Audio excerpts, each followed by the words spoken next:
everybody. As most of you know, every Sunday I post a video and share it with the students and staff at our school as just sort of a thing to get primed for the week, to set a focus for the week, and to give our kids a little reminder that we're thinking of them and care about them as we're getting ready to start school again. And yesterday was Sunday, so I posted my regular video in the middle of the day, and I will oftentimes film a couple of them at one time so I have some ready, and then I can send them out during the day on Sunday. So I sent yesterday's regular family time video, is what we call them, and then last night we found out, like a lot of schools around the country, that we're going to be shutting down for the next 4 weeks for us.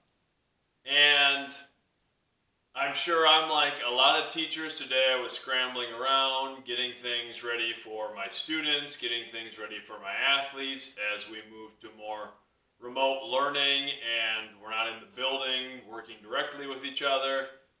And I thought it seemed appropriate to film another video, because all those videos are about letting our students know we care about them and we're thinking about them, and this is definitely one of those times. First, my heart definitely goes out to anyone who's been directly affected by the novel coronavirus, whether that's by the illness itself or by the social and economic side effects that it has caused. It really shows how, in a world where we see so much divisiveness, how connected we all really are.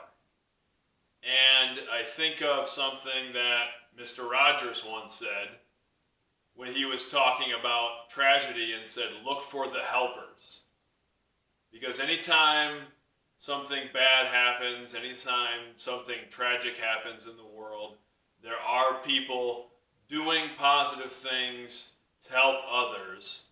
And I think that's a great place for us to place our attention, is to look for the helpers and to be helpers and to do the things that we can for others in this time. And part of that is just even adhering to this social distancing and doing what we can to try to slow the spread of this pandemic. So first, my heart is with them. My thoughts are with anyone being directly affected. As for our school, for our students and staff, like I said, I was getting stuff ready today. The first thing this morning, I was getting workouts ready, at-home workouts to send out to our athletes who we'd normally be working with in the weight room, and thinking about how we might try to do some things or get some things out to our athletes for track while those workouts are suspended, and then sending messages to my visual arts students and my character and leadership students, just kind of laying some groundwork for them. And I think the biggest thing, the biggest message that I can give to our students is to lay out my expectations for you as we're away from each other for a while here, for at least the next 4 weeks, it looks like. First, my expectations don't change, whether we're working in the building together or whether we're sending you things remotely and we're corresponding that way, or after you graduate, or when you're my age. My expectation is that you continue to learn, is that you continue to grow, and that you continue to be more today than you were yesterday. That doesn't change. For my athletes, we sent workouts out to you. I expect you to do them. I expect you to still get up at 5 in the morning and be doing your workout by 6 like we do all year round at our school. That's part of our discipline. That's part of our success. And it's a great opportunity for you to exercise that discipline that we're always training and always talking about. When you get out of school, when you get to be my age, when you have a career and family and all those things, no one is going to tell you you have to work out. It's going to be on you to take care of yourself physically, mentally, emotionally, spiritually, all of those things. It's on you. This is a great chance to exercise that discipline. And there's still people who care about you and want to help and are there to answer questions and to have your back. But it's a chance for you to exercise that discipline. For my students, I expect you to do your work. As teachers are sending you things remotely, I expect you to do it. I expect you to build a routine during the day. Now, it's going to be a little different than it would be when you're at school, and maybe you're not going to be totally engaged with one subject or one teacher during the block of time that you might normally be during the day, but I expect you to set up a schedule. And I know there'll be things going on at home. I'll be like a lot of the teachers and probably a lot of my students.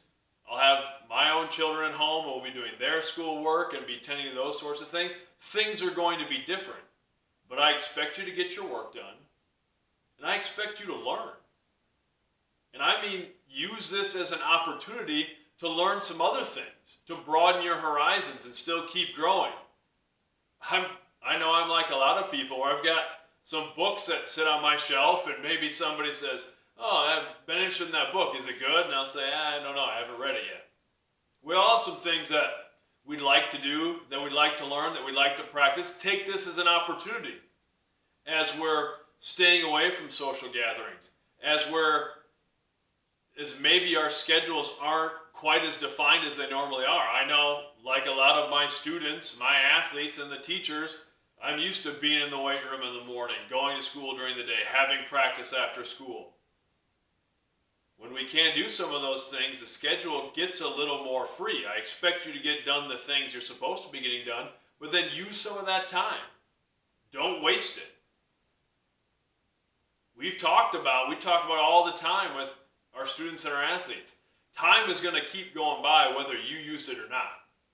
So whether it's 4 weeks that we're in this situation or longer, you can either use this time to make something positive of it, or you can waste it. The time is going to go by whether you're utilizing it or not.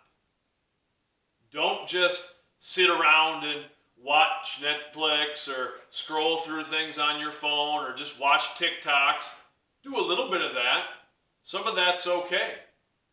I know I'm going to spend some time with my kids when we're not running around to different school activities to watch a show together, sit on the couch together, do some of those things. Spend some time reconnecting with your family or whoever lives in your household when you're not doing as many broad social activities.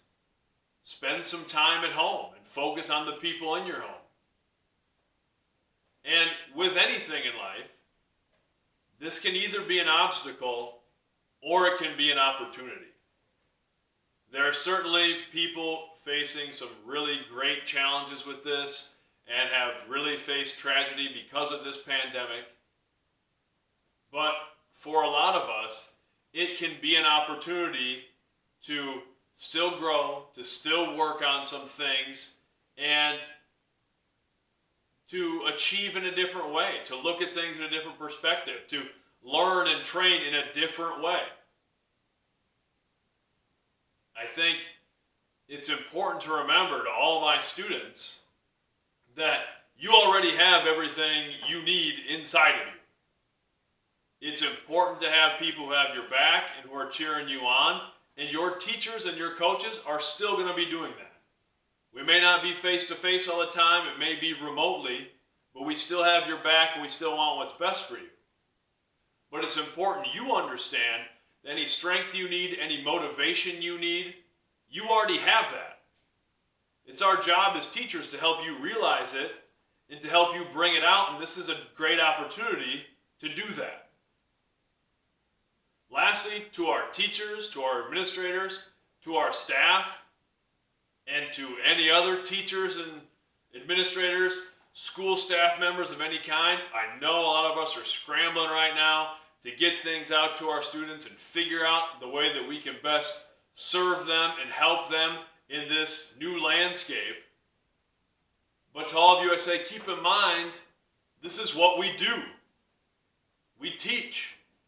We educate. We support young people. When things go sideways, we still teach. When a student has a situation that's difficult, we still teach. When things change in education, we still teach. That's what we do. So don't get frustrated. Stay focused on what we do. Stay focused on our purpose. Stay focused on why we do the things we do. Lastly, I'll miss seeing all of you face to face. I know we'll be corresponding a little bit, but I'm gonna miss seeing and working with you.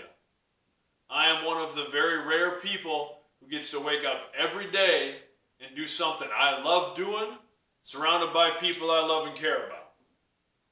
Not many people get to do that, and I'm also lucky because there's a lot of our students and athletes who I start working with in middle school, and between school and the weight room and sports, I'm working with you 5 days a week for years through middle school and high school. I will miss seeing you every day. But we care about you. We're going to be okay. We have the best students in the world, the best teachers and staff in the game. And I hope everybody can make the most of this, and we'll get through this together. Much love.